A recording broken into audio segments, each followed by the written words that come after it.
Hey everyone, this is Pete, and welcome back to Atari ST A to Z, a series of short playthroughs of Atari ST games, some which I grew up with and some which are new to me. Today is one of the latter. Today we're looking at Enduro Racer.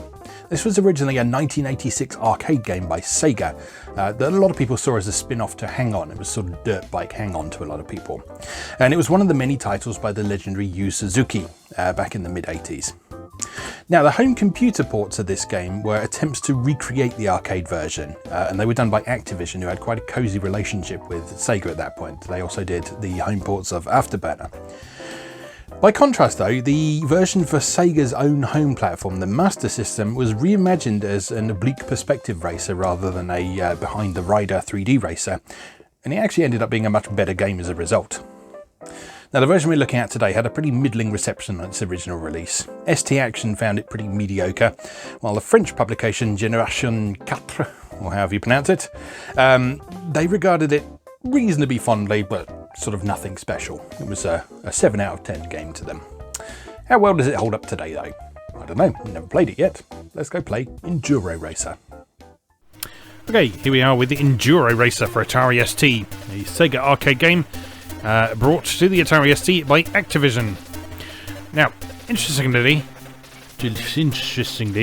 they made the decision to control this game with drop-down menus like this. Excuse me, which is very unusual for sort of arcade-style games. Don't know why they did that.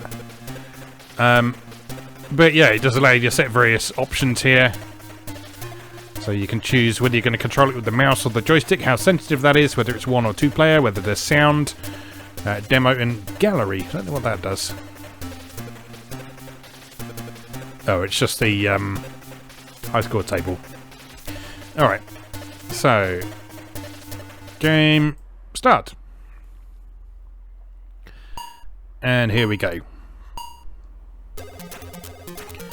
So, as I mentioned in the intro, this is an attempt to recreate the arcade version rather than the sort of oblique perspective Master System version. With sort of varying results. Oh dear.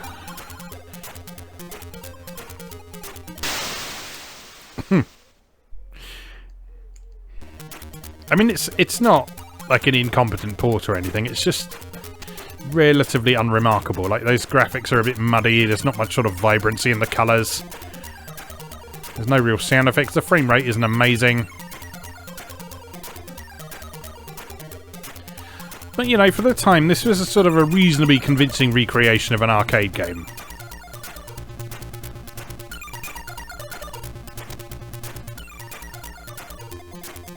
And the interesting thing about Enduro Racer, if you haven't played it before, is the sort of those jumps in the road. You have to actually pull a wheelie when you hit them. Otherwise, when you land, you'll kind of slow down a considerable degree as you do that sort of handstand maneuver. Well, there we go. Failing to complete the first stage. Let's try that again. Now, for some reason, you can't just press the fire button from the title screen.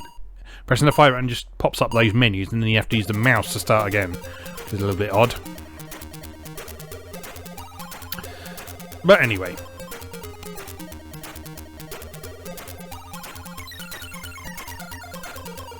I say, Activision did a few ports of Sega games to the Atari ST. The version of Afterburner they did, I remember quite liking. But I think that was more sort of the novelty of being able to play Afterburner at home than it necessarily being a particularly good port. Whoops! Had pretty good music though, as I recall.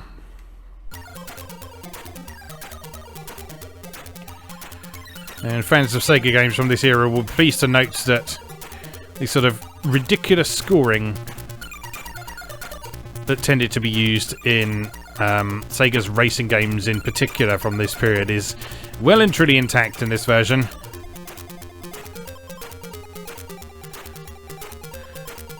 I'm not sure if there was a specific reason they sort of used such vastly inflated scores for things like Outrun and... Oh! Hit the checkpoint! Nice! We've got some new music as well. But yeah, if you look at Outrun, you look at Afterburner, look at Hang On, all of them have this sort of hugely inflated scores that sort of go up into the millions within sort of minutes of starting. Oh dear. Not doing too well here, am I? I reached the second stage, though. That's nothing to be oh god, so many obstacles. And obstacles in the road as well. I'm not a big fan of that in racing games. Well, no, that's not quite true. I don't mind obstacles that sort of slow you down a little bit, but obstacles that will make you completely crash out and waste a lot of time, yeah, not a big fan of those at all. Oh god. Oh god. Yeah. 68% through the second stage. Not bad. We got a high score. Pete. Alright, now in theory, we should be able to continue. No, that doesn't do anything. Yep, all that does, that just gets rid of the menus. Okay, so we do have to start from the beginning each time. No difficulty controls or anything there? Help. There is a cheat mode, but I'm not going to spell it out for you.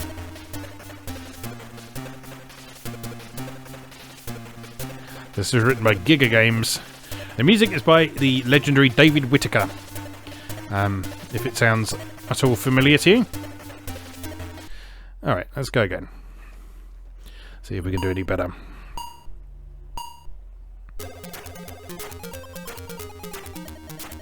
This first track, first music track, is very sort of iconic. Like, I haven't played this game a great deal, but I knew this piece of music, because this is one of David Whittaker's more famous pieces of work, I think.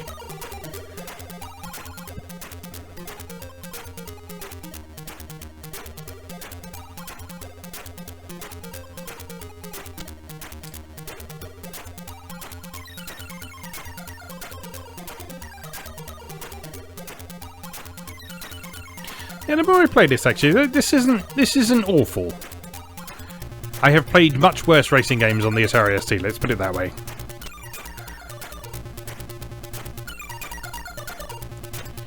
It does have that slightly awkward feeling that racing games where you have to push up to accelerate have, but especially if you're playing on a gamepad. But no, if you're sort of familiar with the way that vanishing point races tend to work, then this is at least competent.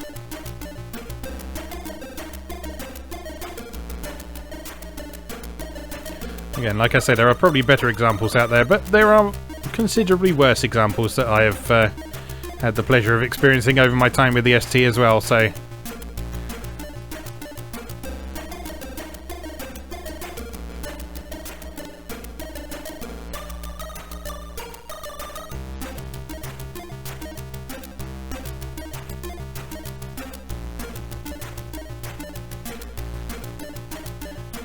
The Atari ST version of Power Drift springs to mind. That's pretty awful. That's one of those games where, if I remember rightly, I think the 8-bit versions actually came out better than the ST version, because the programmers of the 8-bit versions basically went, no way, we can't do that. Just basically sort of put together their own interpretation of it rather than trying to slavishly recreate the arcade game. Oh, there is water. That's nice.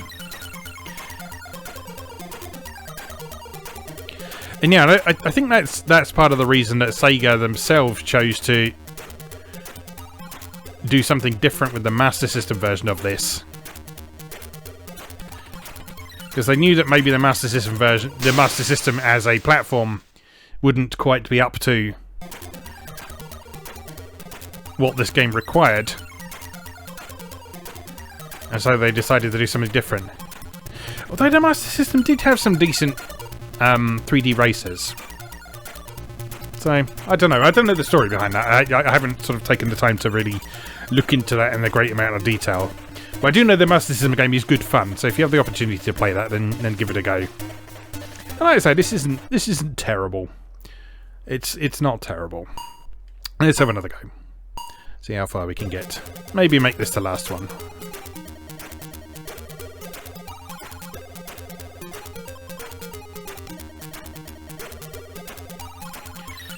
Yeah, the frame rate may be a bit janky, but it's consistent, which is good. There's no real sort of slowdown. And the controls are serviceable. They're not super responsive, but then we're doing dirt bike racing, so I don't necessarily expect super responsive controls.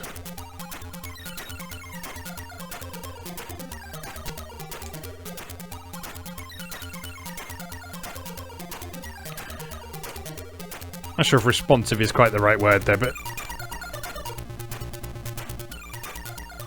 it's got that feel that sort of quite a few Atari ST racing games have got, which is that you sort of almost need to wrestle a bit with the controls in order to get around corners and stuff like that. Which isn't necessarily a bad thing, because that can sort of feel quite nicely involving and immersive.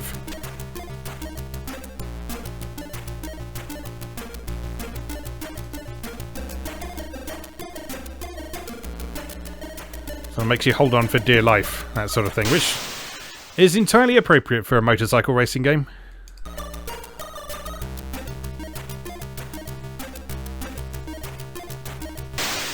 Oh dear. That didn't go well.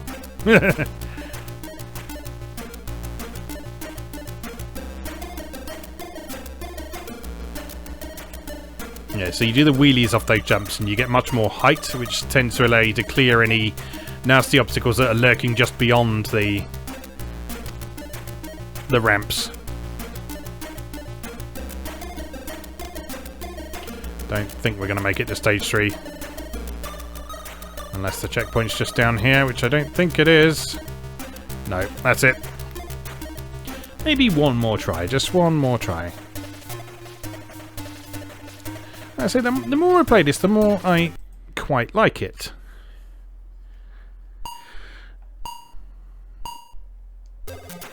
As I say, you may sort of find yourself wondering if there are better games out there of this type, then why bother playing this one? But, you know, a bit of variety is just nice sometimes.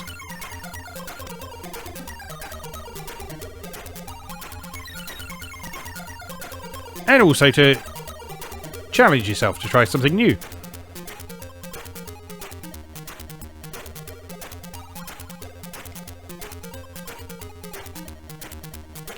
If I played this back in the day, I would have liked this because it's a racing game with hills in it. I think I've talked about this before. But like when the big Vanishing Point Racer revolution came in and we started getting undulations in racetracks, I was hugely excited by that, and I was quite disappointed anytime there was a game on the Atari ST in particular that didn't have hills. So I really liked stuff like Taito's Continental Circus, because that had really sort of steep hills in it. The Atari ST ports of Outrun were not very good, but they did at least have the undulations and stuff in it. Oh, come on, clear it! Oh, that's a pure Sega shot right there, just stopping just in front of the checkpoint line. I'm not letting that be my last go. One more try.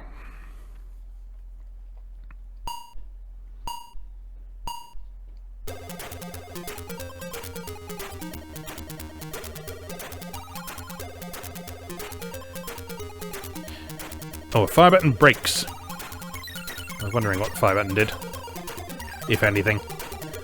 Oh, no, it acts as a brake. So what sort of monster uses a brake in games like this?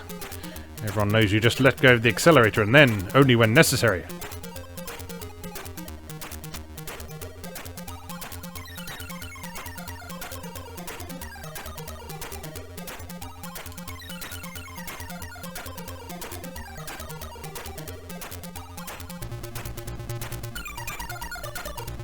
Motorcycle racing games are not a genre that I've explored that much over the years. I know that sort of in the PS2 era in particular, there were a few games that sort of specifically chose to focus on motorcycles rather than cars.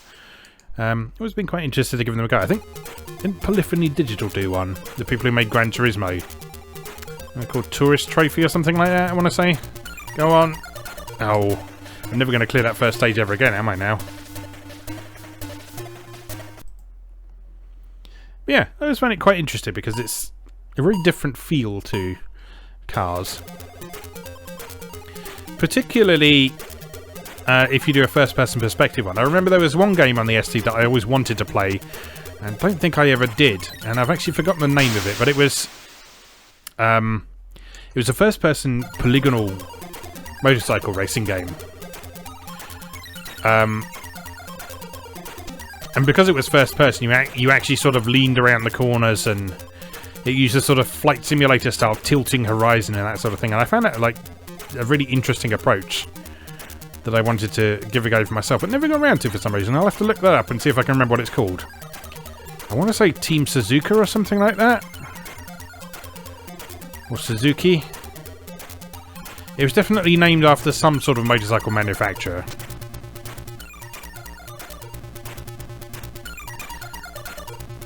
But yeah, that was on the Atari ST, I should say.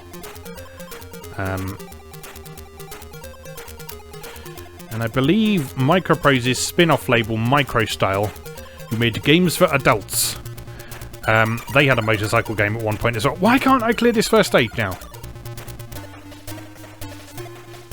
Because I suck. I know I said several attempts ago that it was going to be the last attempt, and have then proceeded to play a bit more, but, well, it's a matter of pride at this point.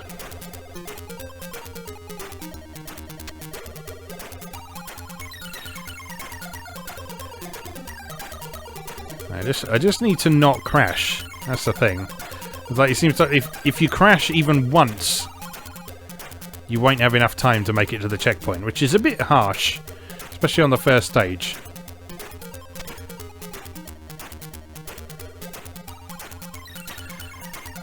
But, well, I guess in reality, if you crash on a motorcycle, a lot of people just don't get up again, so I suppose it makes a certain amount of sense. Albeit in another morbid sort of way.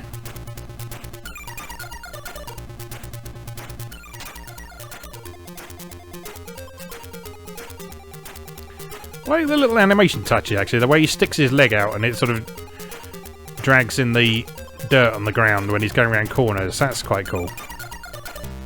That's more like it. Now I can die in peace.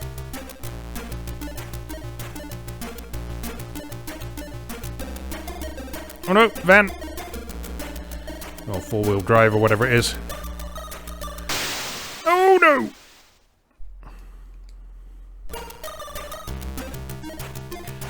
I like how that explosion is so powerful it stops the entire music. Despite that sort of pathetic explosion sound only using one of the ST's 3 sound channels. Oh dear. Oh dear. What? No, that doesn't make sense. And up.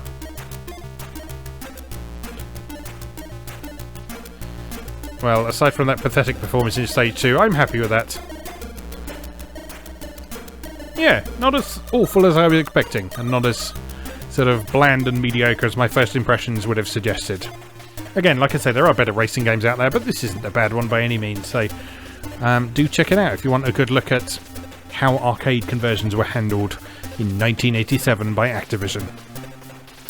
Alright, as always, thank you very much for watching, and I'll see you again next time.